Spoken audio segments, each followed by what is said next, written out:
Well, hello everybody. Welcome to what I'm calling my teaser video. Let me show you that I finally did receive my Gen 2 control pad, and I have got it installed, and it's pretty amazing. But again, this is the teaser.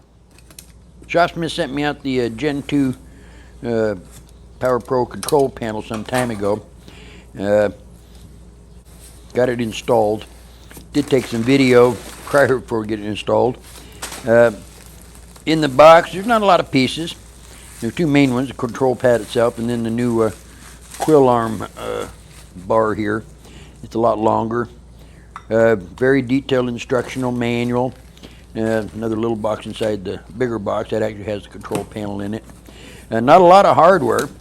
I think a total of 6 screws of some type, some wire ties, and 4 wires. So yeah, not a whole lot. Right there's the bracket that actually holds the control pad. So after the inventory was taken, I set out and started to disassemble my Power Pro. If you've never seen a VR motor, that's a good shot of it right there. And you know what I noticed? And this hadn't been opened up for years. This is an old Power Pro. The lack of dirt. This thing, like I've always told people, just not suck in the mess that the old conventional headstocks did. Easy to pull your belts off. Matter of pivoting it on 2 support screws.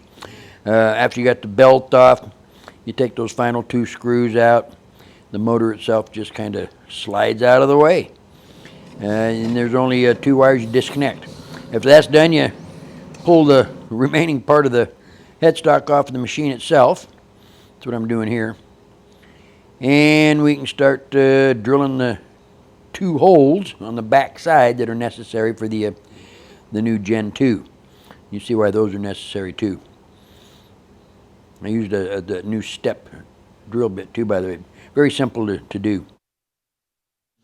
So I just removed the old control panel pad.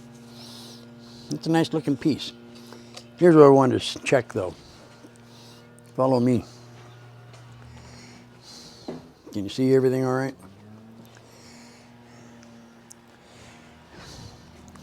So here's the old control pad. Here's the new one. You can see it's considerably larger, the new one, especially the actual screen. Little tiny screen, way bigger screen. So that's gonna be pretty nice. Plus I'm told it's way brighter. We'll see. Here's a little quick side note for you. When I first pulled this out, I noticed the screen was actually kind of scratched. And I was told it's not supposed to be scratched. Well, don't forget to peel off that protective film that they put on these things for shipping. Here's a quick shot of the actual brains of the unit. So again, let me reiterate, this is not intended to be a instructional video on how to convert from a Gen 1 control pad to a Gen 2, just a teaser. And if you want to see the Gen 2 and a Mark 7 in real action, a true presentation, you're going to have to go to the Shopsmith website and register for one of my Mark 7 presentations. All right, you can do that.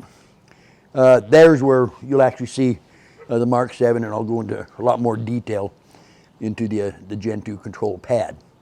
I think you're going to like what you see, though. It is an improvement. I can tell you that right now. I already showed you the difference in size, but the features that it has are pretty unique. You'll like it, and it does make the machine that much better. One thing you can always say about Shopsmith, when they do come up with something, it always makes the machine or our woodworking better. So like I say, if you want to see this thing in more detail, sign up for a Shopsmith presentation. Those are held every week. You have to register through the Shopsmith website. By the way, that's where you can get all this stuff on sale too.